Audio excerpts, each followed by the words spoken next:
malam kita lanjutkan ya program kita masih dengan buku Transcending Level of Consciousness. Kemarin itu kita baru katakan sampai sini lah ya.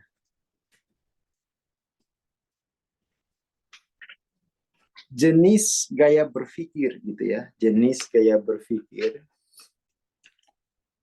Sistem kepercayaan dan frasa yang menarik tertentu, meme, adalah endemik masyarakat dan subkultur tertentu yang telah didominasi oleh mitos selama berabad-abad.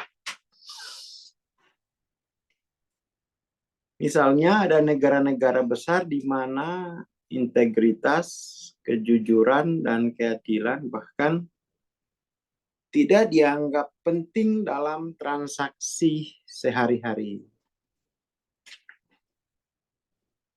Sebaliknya, semua interaksi didasarkan sepenuhnya pada keuntungan material ya.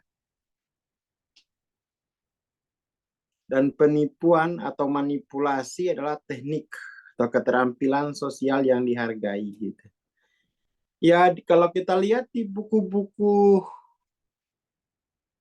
buku-buku tentang marketing gitu ya, cara menghack perasaan mak-mak gitu sehingga rela membeli itu kan, judul-judul semacam itu lebih memikat gitu ya. Cara memanipulasi pikiran customer sehingga rela menjual sawahnya untuk beli ini. Ya itu tuh masih menjadi daya tarik bagi para pemasar begitu ya. Jadi cara diam-diam memasuki alam bawah sadar gitu ya. Jadi itu tuh orang kemudian tidak sungkan atau tidak malu-malu lagi. Itu menjadi ilmu yang banyak dicari begitu. Ya, itu fenomena ya, fenomena dalam dunia marketing gitu. Jadi ya tentu yang dimanipulasi pikiran dan perasaan gitu ya. Seperti itu. Itu justru dihargai, teknik dan keterampilan yang dicari-cari gitu.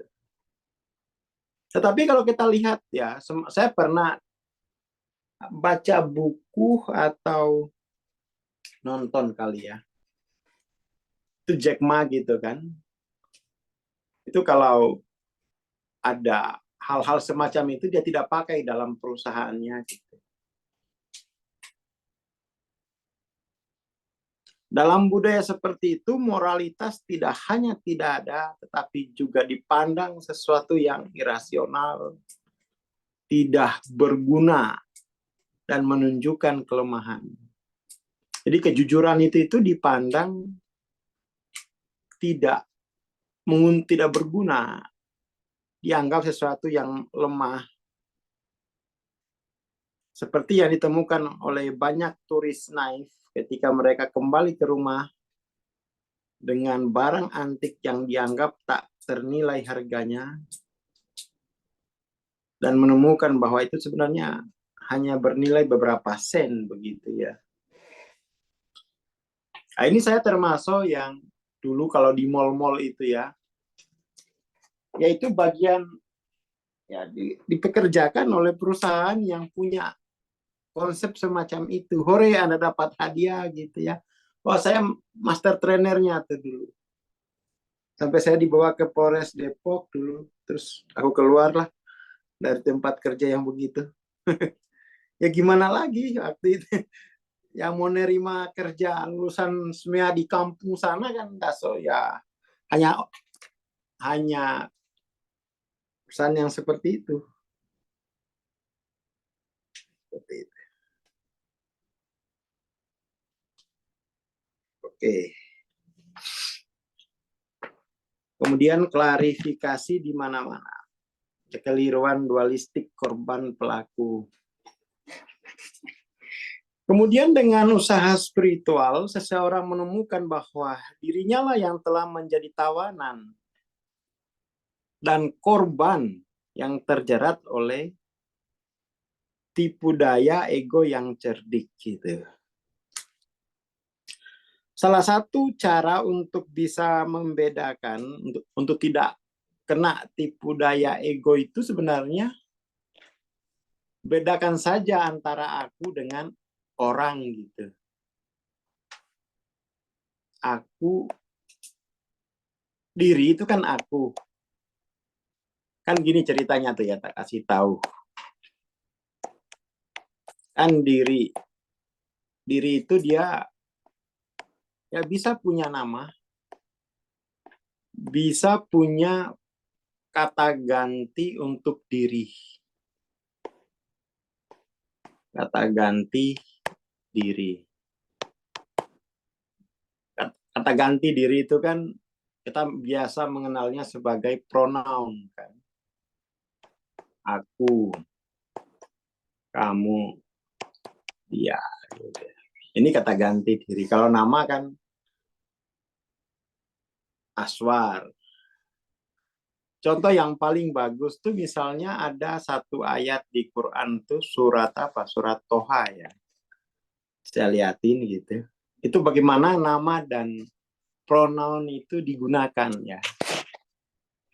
Surat Toha ayat 14 atau 48 sepertinya ya. Coba aku liatin dulu. Toha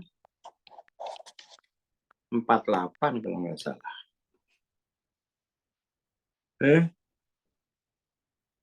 Bukan. Toha ayat 14 kali ya. Situ itu secara bahasa bagus. Ayat 14. Kata Tuhan,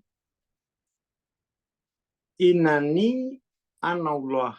Di sini kan Tuhan tuh menggunakan, menyebut dirinya itu dengan kata ganti ana dan menyebut dirinya dengan namanya, gitu kan. Jadi beda itu antara nama dengan kata ganti diri gitu.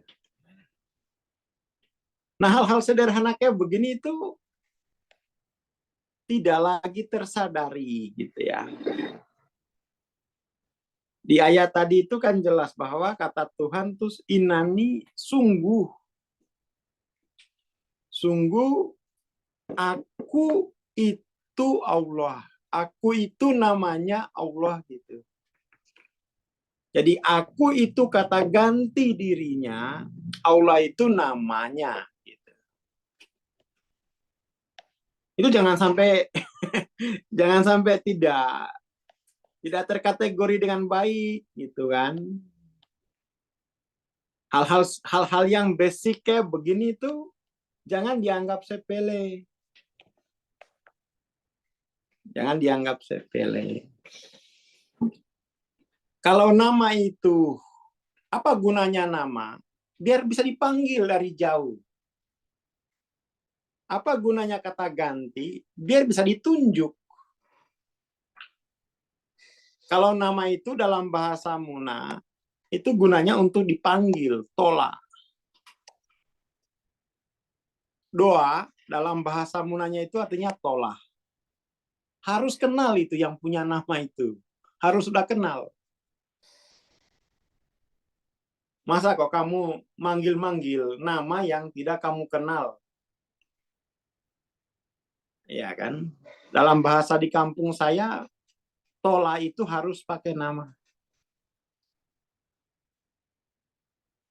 Tola.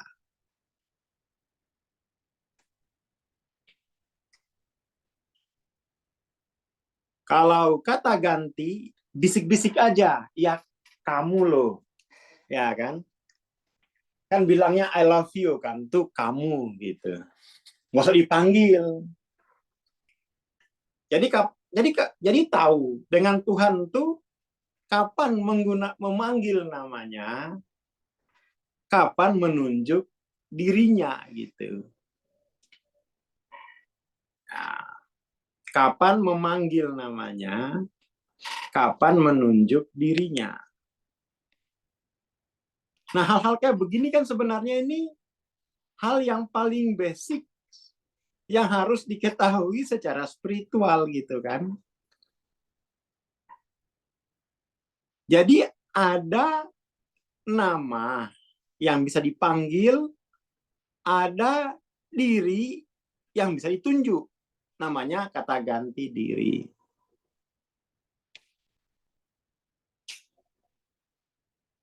Seperti itu.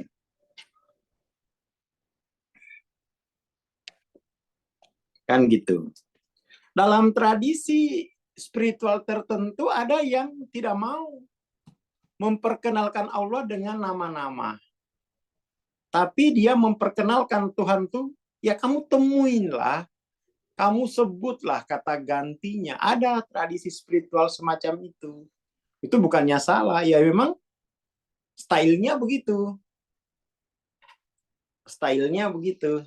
Tidak melalui nama-nama, langsung ke kata ganti diri saja. Dan itu artinya tidak perlu kamu perdengarkan ke orang lain. Sesuatu yang privat itu kamu saja gitu kan. Seperti itu. Nah, diri itu, aku itu jangan kamu samain dengan orang gitu. Aku itu beda dengan orang. Aku tidak sama dengan orang. Apa artinya orang? Orang itu adalah wajah. Wajah dengan muatan kultural atau muatan struktur tertentu gitu. Dia adalah wajah yang sudah mengandung muatan, katakan budaya. Itu orang gitu. Maka kita bilang tuh, oh dia orang, katakan orang mana? Dia orang Afrika. Kenapa? Tuh wajahnya tuh jelas. Oh dia orang Muna, tuh wajahnya tuh.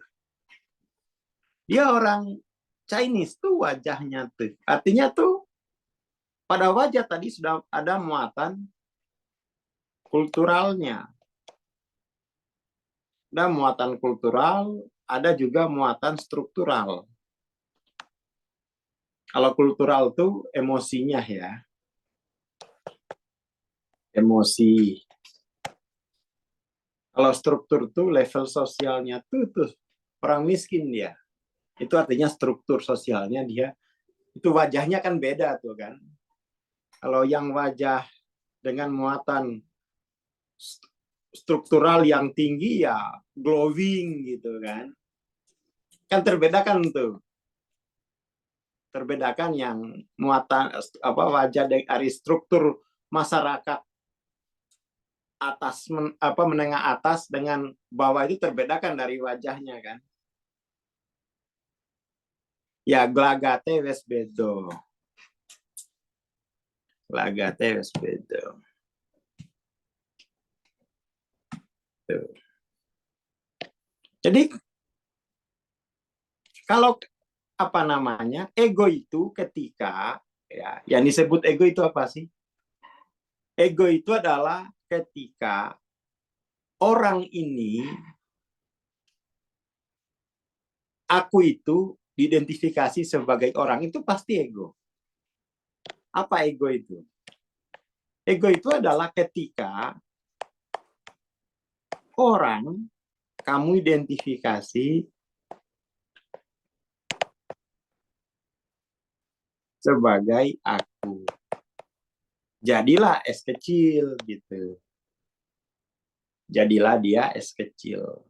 Itu ego. Gitu.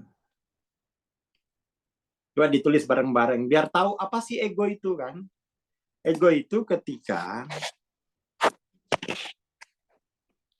ego adalah orang yang kamu identifikasi sebagai aku. Nah, itu jadi ego dia.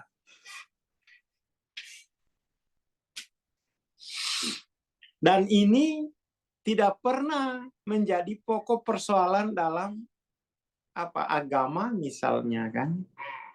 Di agama terutama misalnya dalam hal ini pengajaran agama kita tidak membahas soal kesalahan spiritual ini gitu. Ini kan namanya kalau kita di kelas kita itu namanya disidentifikasi. Inilah akar penderitaan. Inilah akar dari semua penderitaan itu. Ini namanya kesalahan spiritual gitu. Dosa spiritual itu cuma satu. Kamu identifikasi sebagai aku gitu. Dan benahin itu. Selesaikan problem ini. Kamu jadi tercerahkan gitu. Pencerahan itu mudah. Menyelesaikan kesalahan ini itu yang panjang gitu, butuh dibimbing, butuh macam-macam. Ya kan? Ketika orang kamu identifikasi sebagai aku, disitulah malapetaka.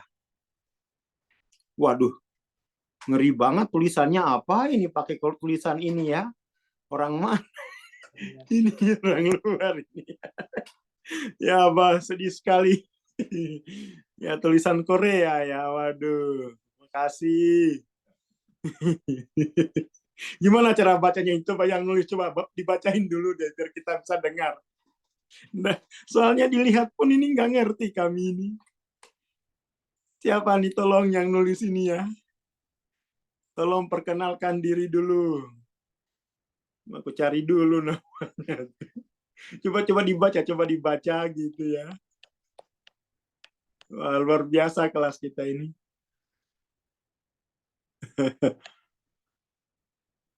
Mana tadi? Wah, ini dia. Ayo, siapa nih? Namamu siapa gitu kan? Kita nggak tahu namanya. Kita tunjuk aja. Kamu siapa gitu kan? Nggak tahu namanya nih. Siapa kita mau baca namanya nih? Ayo. Ayo, buka mic. Namamu siapa gitu. Dia hadir, tapi kita nggak bisa panggil. Ya, kamu siapa? Oh, Kim Jong Min. Siapa lagi itu? Apa pemilik saham soto ayam Pamin? Namanya Amelia. Siapa Amelia gitu? Oh, namanya Amelia. Biar bisa kita panggil. Aduh. Oh, ini jangan-jangan nih ya. Ya. Nah, ini contoh ya. Karena dia hadir, ya kita sebut ya kamu gitu. Kita tidak bisa panggil namanya. Oh, bukan Aini gitu. Ya sudahlah ya, salam kenal untuk kamu gitu itu aja. Nggak bisa disebut namanya. Mana kita mau baca ini 010. Wah, ini kayak udah huruf kayak angka biner.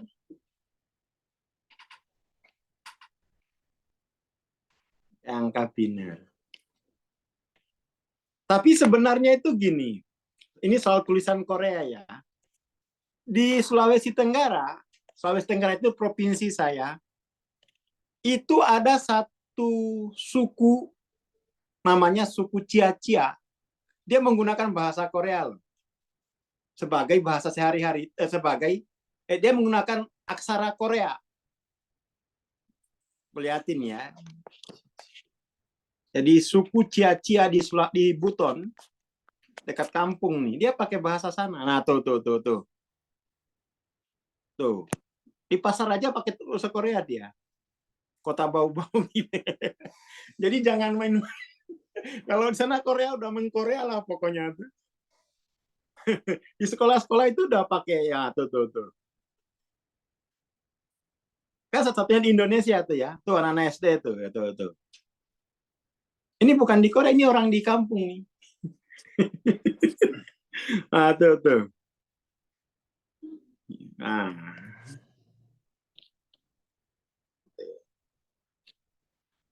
nah ini di kampung situ tuh. Jadi di sana lebih Korea, lebih Korea lah. Drakor ini kan baru kemarin aja itu. Sana udah pakai Korea gitu. Kulit hitam gitu. Kulit hitam. Huruf Hangul. Ya, oke, huruf Hangul. Oke lah, itu jadi biar ngerti kalau ego itu adalah disidentifikasi, maka solusinya adalah reidentifikasi. Ketika orang itu identifikasi sebagai aku, maka kemudian tuh aku itu menjadi terjebak di dalam bentuk ruang 3 dimensi.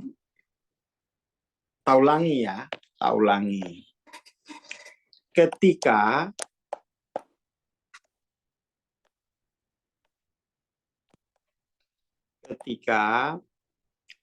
orang kamu identifikasi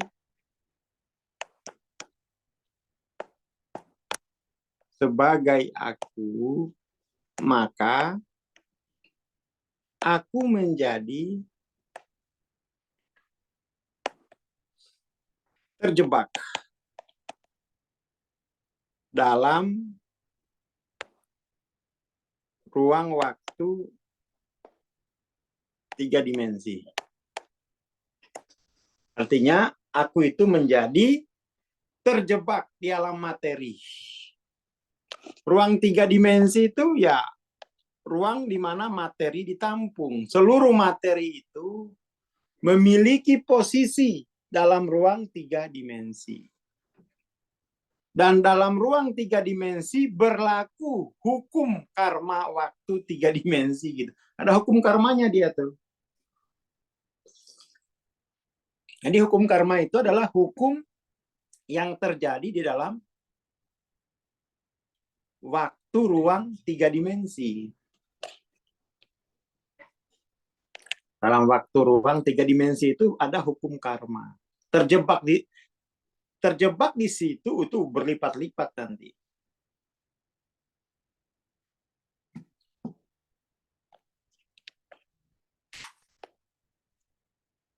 Ini persoalan spiritual tuh ini. Inti dari persoalan spiritual tuh ini gitu. Nggak ada yang lain persoalan spiritual tuh kecuali ini. Nggak ada yang lain. Ya kan? Nggak ada yang lain. Ketika aku itu, jadi kesalahanmu itu adalah kesalahan karena kebodohan yang pertama. Kesalahan karena ketidaktahuan. Lama-lama itu kesalahan karena ketidaktahuan tadi itu menjadi budaya. Jadi budaya. Nah, kita kan mestinya orang itu dia dibimbing oleh aku gitu. Lalu apa sebenarnya aku ini gitu kan? Jika kesalahan identifikasi itu selesai, maka kita akan semuanya ya, semua orang itu memiliki potensi ilahianya, yaitu aku itu. Jadi aku itu adalah kehadiran Tuhan itu pada orang itu. Kita kepingin misalnya kan agama itu ya orang bisa mengenal keilahian mereka gitu. Nah, ini kadang-kadang kritik dakwah agama kemudian tuh seolah-olah kita ini tidak punya keilahian. Jalan keselamatan itu melalui keilahian masing-masing. Oh, itu penting itu kata kunci itu. Jalan keselamatan. Nah, ini penting. Keselamatan dan kesejahteraan.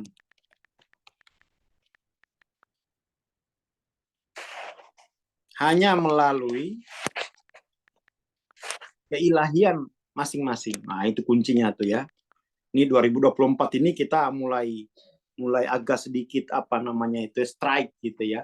Mulai tajam gitu. Keilahian diri masing-masing. Dah, gitu aja udah selesai. Aman dunia ini udah pokoknya. Nah, jadi jangan sampai keselamatan dan kesejahteraanmu itu tidak melalui keilahianmu. Enggak, jangan. Jangan. Pokoknya jalan keselamatan dan kesejahteraanmu hanya melalui keilahian, bukan kelahiran. Keilahian diri masing-masing gitu. Udah selesai perkara udah ini. Nah, tidak melalui siapapun. Gitu aja lah intinya ya. Biar puas kita ini. Susah banget kita takut-takutin macam-macam, takutin neraka, hukuman Tuhan. Alah. Padahal melalui diri keilahian itu. Ketika tidak melalui mama ya jangan. Ketika diri keilahianmu ini kamu tidak kenali atau kamu mengalami disidentifikasi pada diri keilahian orang, kamu identifikasi sebagai aku, nah di situ kamu mulai celaka, tidak selamat dan tidak sejahtera. Gitu ya. Tidak selamat dan tidak sejahtera itu bukan kenapa-kenapa, karena kamu melakukan disidentifikasi pada keilahian. Oh, itu dia. Kan aman nih kayak begini kan. Oh, jalan keselamatan dan kesejahteraan itu adalah melalui peragaan diri ilahi aku sendiri. Selesai sudah itu. Ilaulah sudah itu. Udah ilaulah aja udah. Selesai bola-bola dia. Susah-susah ini kita ini kan. Jadi kemudian tuh semua orang mesti marifat dengan keilahiannya sendiri. Gitu dia. Dan ini harus menjadi ilmu yang paling basic yang harus diketahui. Harus diketahui pertama kali itu adalah keilahian itu gitu. Sedini mungkin kalau bisa tuh anak-anak udah tahu dengar berita begini. Jadi dia tidak mencari kesejahteraannya pada Mobile Legend gitu kan. Tidak mencari kesejahteraan pada Mobile Legend, tidak mencari kesejahteraannya pada apa? Pada narkoba misalnya kan, narkoboi, pada nasi goreng misalnya kan. Tapi kesejahteraannya itu melalui diri keilahiannya sendiri. Dan semua orang itu haknya sama. Memiliki keilahian yang sama, bukan subsidi dari siapapun keilahian itu. Nah, gitu aja kan kita senang akhirnya. Selamat sudah ini, nggak takut-takutin lagi. Jadi nggak ada lagi yang boleh merasa paling suci, ya itu kan. Ya udah peragain aja keilahianmu gitu.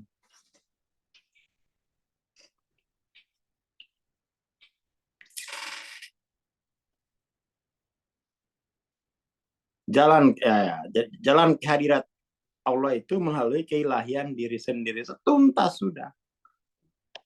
Mau agamanya apa aja itu sudah selesai dia, begitu kan? Selesai. Oke lah itu dulu ya, nggak usah panjang-panjang. Yang penting itu sudah ngerti apa itu ego gitu. Jadi sebenarnya di dalam spiritualitas itu yang dipelajari itu kesalahan dulu. Kebenaran itu memang sejak awal. Kebenaran itu tidak pernah berubah. Dia statusnya itu katoka. Katoka itu sudah dari sononya. Intrinsik.